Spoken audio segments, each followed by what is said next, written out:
फिकी मो सामने बसी प्रदीप बाबू बसी अन्य समस्त वोमेन एंटरप्रेन्योर माने मीडिया बंधु माने आज जो भव्य दिव्य प्रोग्राम निश्चित भाव में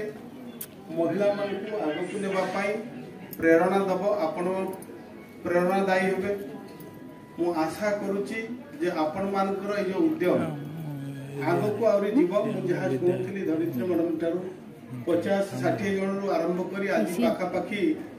200 मेंबर 200 पाखापाखि मेंबर से निश्चित भाव में देखा केवल जे आमर हैंडलूम क्षेत्र नुह आज अनेक स्कोप रही ओडिशा रे जे आमको महिला मान को आग को नेबाई एवं सरकार मध्य से दिगरे वर्तमान काम करुछंती कहीं आपण माने समस्ते जानिछंती महिला बिना विकसित समाज हो फेरबनी महिला बिना पुरुषर अस्तित्व नहीं समस्त सफलता पछरे गोटे महिलार हाथ थाए तेणु मु भाबुची आपण मानकर प्रेरणा आपण मानकर सहयोग रे जो आमर प्रिय प्रधानमंत्री प्रिय मुख्यमंत्री देखिथिया स्वप्न विकसित भारत 2047 विकसित ओडिशा 2036 निश्चित भाव में पूर्ण हम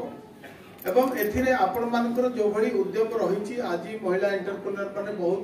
आगक मध्य गलेनी एवं सेमानक पय आमर सरकार एमएसएम पॉलिसी आपण माने समस्त जानिछंती एमएसएम पॉलिसी रे वर्तमान जोटा मैडम कहउथिले आज हम अनेक परिवर्तन आनिछु एवं आकु हम वर्तमान सिंगल विंडो मध्य करि सारछि किपरि महिला माने सेतिरे बहुत अधिक अधिक जोग देबे आम आज लैंड बैंक करूछु एमएसएम पार्क करूछु वर्तमान फूड प्रोसेसिंग रे महिला मानक पई स्वतंत्र एठी गुरुत्व दिया जाउछि आज महिला मानक जो एंटरप्रेन्योर बनवा पई जो मानक रहिचंती एंटरप्रेन्योर रहिचंती सीएम श्रीम बोते सेतिरे आमे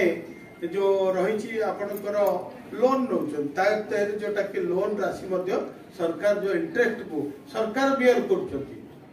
वर्तमान आपण जोटा कि थिला आगुरो 10 लाख पर्यंत 100% आमे आपणकर वहन करथुल इंटरेस्ट पैसा को सरकार दउचंती एवं ताटू अधिक जोटा रही 75% एवं 3 कोटी पर्यंत 25% इंटरेस्ट आम सरकार वहन करथुल वर्तमान देखु जदि एक विकसित ओडिशा कथा आम चिंता करवा विकसित ओडिशा हेले गोटे विकसित